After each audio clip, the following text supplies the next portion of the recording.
Vamos voltar para o tema. Eu como ovelha dele e ele como meu pastor. Bem, meus irmãos, o tema que vocês estão vendo aí é em Atos 20, 29. É o perigo de um obreiro totalmente carnal. Que muita área da vida dele não foi tratada ainda e ele quer ser líder. Não, esse tipo de gente tem que ser para sempre membro da igreja, membro para sempre, não liderança jamais. Ele mesmo que tem que ter vergonha na cara e dizer: não posso ser um obreiro. Por quê, meus amados irmãos?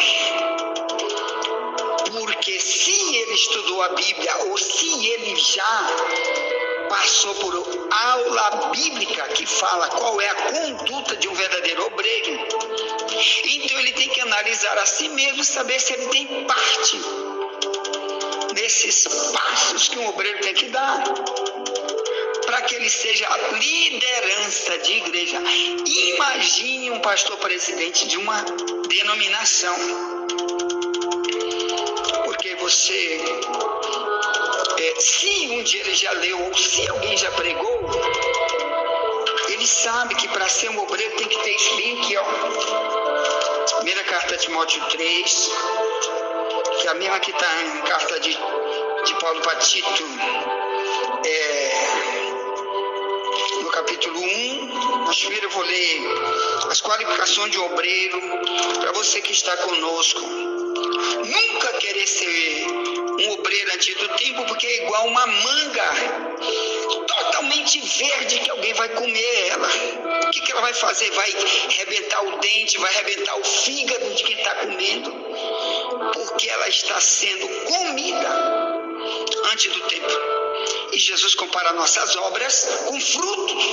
De Mateus 7, 15 a 20. Pelos seus frutos os conhecereis. E João 15, 1 ao 5, Jesus: tu está em mim, não dá fruto, tu vai ser cortado e lançado no fogo. Então, para produzir esses frutos, quer dizer, ações, obras práticas de vida diária, o Paulo escreve como deve ser o testemunho diário de um obreiro diante de Deus e das pessoas. Então diz, 1 Timóteo 3, 1 em diante: esta é uma palavra fiel. Se alguém deseja o episcopado, excelente obra deseja. Convém, pois, que o bispo seja. Irmão, já vou falar sobre a palavra bispo, tá bom? Quero logo te avisar, bispo não é chamado ministerial. Eu vou logo avisar para você. Onde você vê igreja que tem bispo, você vê logo, ele é muito fraco na palavra. Ele não conhece a história da igreja, não sabe o que é dom ministerial. A palavra bispo não aparece nunca nos dons ministeriais, ou melhor, para liderança. Isso aqui é apenas uma fase de entre o bispo e o pastor da ovelha. Então só tinha bispo porque não tinha treinamento ainda para pastores, porque um treinamento para pastor demora muito tempo para ele ser um pastor. Não é dizer, ele já tem 5 anos de curso de teologia, isso não torna ele pastor. Já tem 10 anos de igreja, não torna ele pastor. É muito pouco, porque tem muita coisa que Deus quer tratar nele e às vezes demora demais para Deus trabalhar dentro dele, para ele se tornar primeiro uma ovelha para depois pastorear. Então, onde você vê na Bíblia a palavra bispo, são líderes que existiam para liderar a igreja na vacância de pastores, porque não havia ainda ali naquele lugar pessoas treinadas, porque isso depende de muitos anos para colocar pastores. Então, quando você vê fulano é bispo, cuidado, porque ele conhece muito pouco a palavra. Se ele conhecesse a história da igreja primitiva e qual é o contexto do porquê foi colocado o bispo, então ele ia logo dizer: Eu sou bispo por quê? Se isso não está no chamado ministerial, Deus nunca chama ninguém para ser bispo. Efésios 4:11, ele chamou foi pastores, evangelistas, mestres, que estão chamados de doutores, apóstolos, profetas, e nunca bispo. Então esse chamado não tem na Bíblia. Ninguém é chamado para ser bispo. Tá bom? Mas vamos lá. Porque naquela época havia muito poucos pastores por causa do tempo, que tem que ter muito tempo para treinar um pastor. Quem treina é o próprio Deus. Não é a igreja, não é fulano, não é ciclano. Mas vamos lá. 1 Timóteo 3, 1 em diante. Diz, esta é uma palavra fiel. Se alguém deseja o episcopado, excelente obra deseja. Aqui o episcopado é qualquer liderança. Entendeu? O Pedro diz, eu também sou presbítero. Que é uma palavra relativa para bispo. Por isso que a igreja presbiteriana, os líderes são presbíteros, porque eles puxam isso para a carta de Pedro aqui, ó, que eu também sou presbítero com vocês, né? 1 Pedro 5:1, aos presbíteros que estão entre vós, admoesta, eu que sou também presbítero com eles. Então é um dirigente, porque Pedro chegava ali, em qualquer local, ele era um líder temporário, entendeu? Por ele ser um líder temporário, que ele não podia ficar ali, ele tinha que ir para o outro lado. Então ele chamava também assim de presbítero, que é uma palavra equivalente ao bispo. Por isso que a igreja presbiteriana pega daqui e coloca os seus líderes principais como presbítero. Chama lá de presbitério, quer dizer, a liderança maior. Então está aqui, convém, pois, que o bispo seja, 1 Timóteo 3, o verso 2, aliás, irrepreensível, marido de uma mulher, vigilante, sóbrio, honesto, hospitaleiro, apto para ensinar, não dado ao vinho, não espancador, não cobiçoso, torpe ganância. Isso aqui tudo a gente já estudou aqui, irmão. Tudo já estudamos aqui na escola bíblica. Não cobiçoso de torpe ganância, verso 3, mas moderado, não contencioso, não avarento, que governe bem a sua própria casa, tendo seus filhos em sujeição com toda modéstia, porque se alguém não sabe governar a sua própria casa, terá cuidado da igreja de Deus? Verso 6, não neófito, para que, ensoberbecendo-se, não caia na condenação do diabo. Verso 7, convém também que tenha bom testemunho dos que estão de fora, para que não caia em afronte no laço do diabo. Verso 8, da mesma sorte o diácono, sejam honestos, não de língua dobre, não dados a muito vinho, não cobiçosos de torpe ganância, guardando o mistério da fé em uma pura consciência. E também esses sejam primeiros provados, depois sirvam se forem irrepreensíveis, é o verso 10. Aí ele diz, da mesma sorte as mulheres, é o verso 11. Então, meus amados, olha aqui o que ele diz no verso 10, aqui é Paulo dando um treinamento geral para a igreja, para que Timóteo possa liderar líderes e treinar líderes com essas qualificações. Então, quando ele diz, sejam primeiro provados, depois sirvam, se forem irrepreensíveis,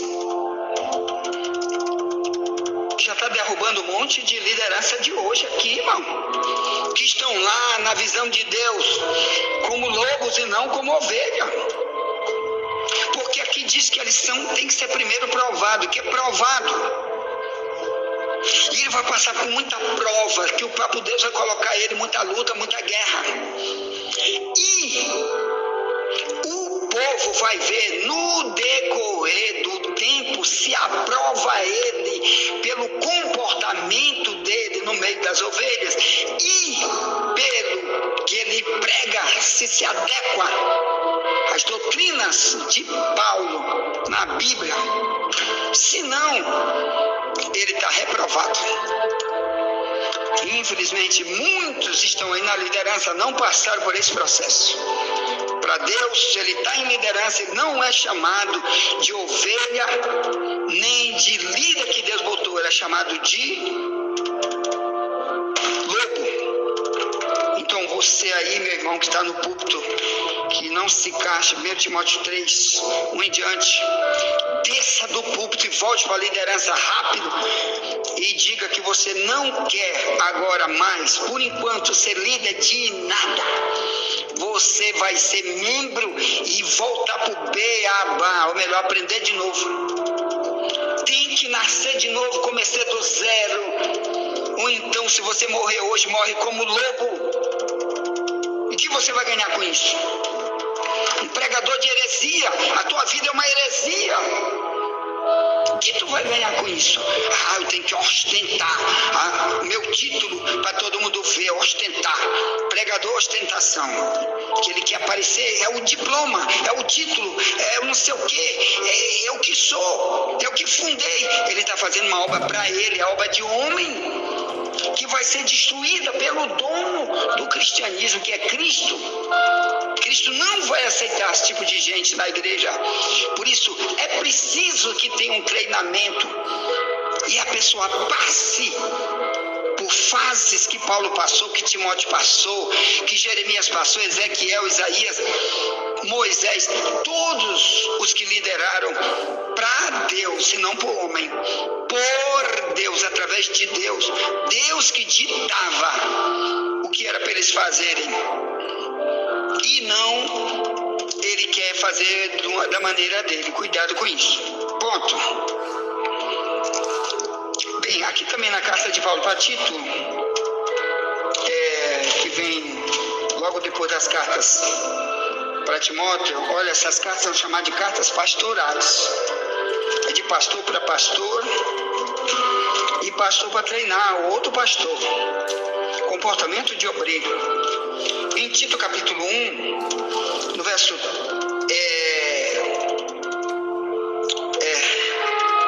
Tito capítulo 1 diz, desde o verso 5, se lê assim: por esta causa te deixei em Creta.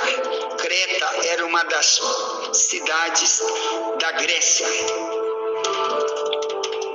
Te deixei em Creta para que pusesses em boa ordem as coisas que ainda restam, e de cidade em cidade se estabelecesse que presbítero, como já te mandei. Presbítero aqui, ele usa a expressão bispo lá do outro lado, em 1 Timóteo capítulo 3.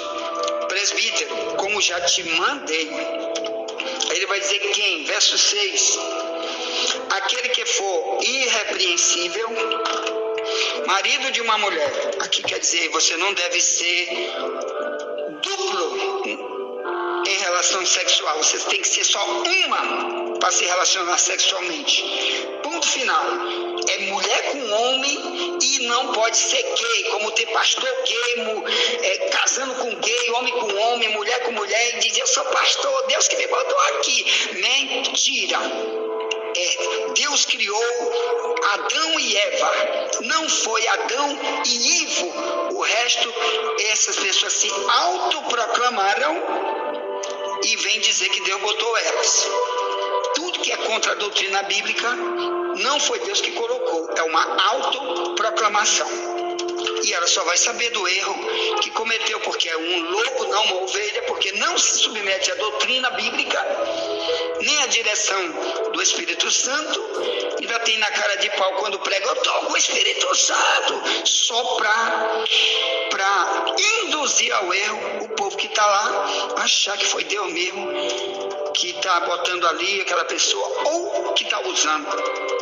Deus não vai usar jumento. Ele já até usou uma vez uma jumenta, né? Diz a Bíblia. Mas quem é que quer ser um jumento para sempre? Se a Bíblia diz que tu tem que ser a ovelha, não é jumento. Imagine lobo, porco, cachorro, que são expressões da Bíblia para o desviado. Não, Deus quer ovelha, submissão, ovelha. Então está aqui, Tito 1,6, aquele que for irrepreensível, marido de uma mulher, que tenha filhos fiéis, que não possa ser acusado de dissolução, nem são desobedientes. Porque convém que o bispo seja irrepreensível, como dispenseiro da casa de Deus, não soberbo, nem iracundo, nem dado ao vinho, nem espancador, nem cobiçoso de toda ganância, mas dado à hospitalidade, amigo do bem, moderado, justo, santo, temperante, retendo firme a fiel palavra, que é conforme a doutrina, para que seja poderoso, tanto para admoestar com a sã doutrina, como para convencer os contradizentes. Verso 10, porque há muitos desordenados, faladores, vãos e enganadores, principalmente os da circuncisão, os quais convém tapar a boca, homens que transtornam casas inteiras, ensinando que não convém, por torpe ganância. Um deles, o seu próprio profeta, disse: os cretenses são sempre mentirosos, bestas ruins, ventres preguiçosos. Verso 13, este testemunho é verdadeiro, portanto, repreende-os severamente, para que sejam sãos na fé, não dando ouvidos a fábulas judaicas, nem os ensinamentos de homens que se desviam da verdade. Ponto. Então, meus queridos e amados irmãos, aqui é o treinamento humano para a líder. Porque no decorrer, quem vai tratando com ele é Deus, se revelando é Deus, falando no íntimo dele é Deus, dando sonho, visão, revelação, usando alguém quando ele está errado para exortar. Como diz o Apocalipse 3,19, eu corrijo e castigo todos aqueles que eu amo, se é zeloso, te arrepende. Então, quando ele erra, que ele está no caminho errado, Deus sempre vai estar falando. Depois nós vamos tratar aqui do Salmo 23, como diz Jesus.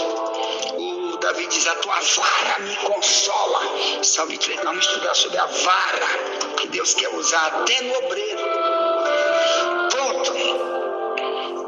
Então, meus amados irmãos, quando não tem esse treinamento aqui, bíblico, não tem o chamado. Presta atenção, Deus não vai chamar para colocar em lugar nenhum, porque Deus não é igual a rede de televisão Globo que temos aqui no Brasil. Na Globo, se eles querem tornar um ídolo, qualquer pessoa como ídolo, eles podem fazer em um dia só. Leva ele para lá, começa a dar milhão de elogios, um monte de coisa para ele fazer e não sei o que. No outro dia todo mundo já conhece, pronto, ele já pode ser um entrevistador de um programa, ele já pode ser membro de um filme de cinema e por aí vai. De novela, um ator de novela, não sei o que, e já todo mundo aplaude. O ímpio que assiste, tá? Eu não estou nessa. Mas Deus não é assim, irmão. Deus, para transformar um obreiro em obreiro, ele primeiro tem que mostrar obras, práticas de vida, aprendidas na palavra. E por ser obediente à voz, Deus vai falar como falava sempre com Paulo, independente de Bíblia na mão ou não. Deus falava, como você lê o texto de Atos 20, ele diz: eu não sei de nada que vai me acontecer em Jerusalém, a não ser o que o Espírito Santo de cidade em cidade me revela. Isso aqui, Atos 20, 23. Então, se você não tiver essa intimidade para Deus estar falando, se revelando, como ele falava com Paulo, o próprio Deus, então você pode construir em você um lobo, constrói um prédio gigantão, bota 1 milhão de pessoas dentro, canta, ora, prega, mas para Deus tu é sempre um lobo, não é ovelha, porque Deus é proibido de falar, não aceita mais exortação. Deus fala com ele 1 milhão de vezes através de várias formas, e ele diz: comigo não, violão, tu tá falando com aquela parede, comigo não. E aí ele morre como lobo, E só quando ele estiver no fogo do inferno, Tiago 3,1 diz: nem todos sejamos mestres, sabendo que sobre o mestre vai vir mais rigoroso juízo. Aí quando ele está lá no fogo, Deus é pela graça. Senhor, eu aprendi que é só a graça, tu é amor. Aí Deus diz: amor não, eu sou juiz. Aqui eu sou juiz, rapaz. E Tiago 2,13 diz: o juízo de Deus será sem misericórdia sobre aquele que não tem misericórdia. E a misericórdia triunfa sobre o juízo. Quer dizer, você não teve misericórdia das almas, viveu uma vida de heresia, empurrou tua vida e a dos outros para o abismo, pregando mentiras que eu nunca mandei você pregar, dando um testemunho falso de cristianismo em você e nos outros, dizendo: já está salvo, agora é só pela fé, é só cantar e orar e pregar e não sei o que, e dizimar e ofertar, e eu andar nos meus carros importados, nos meus helicópteros com o dinheiro da igreja, pronto, já sou líder. E Deus diz: estou te esperando lá no fogo, lá no Apocalipse 20, 10 ao 15, no grande juízo final, para os perdidos, onde você abrir livros e livros, tudo que tu fez está escrito, que tu nunca pagou, porque nunca se arrependeu de nada. Se você se arrepender, Atos 3,19 diz: arrependei-vos para que sejam apagados os seus pecados. Nunca foi apagado, porque você continua fazendo sempre a mesma coisa. Cuidado com isso. Ponto. Envie as mensagens para alguém, já voltaremos. Nunca te esquece, somente a verdade nos libertará.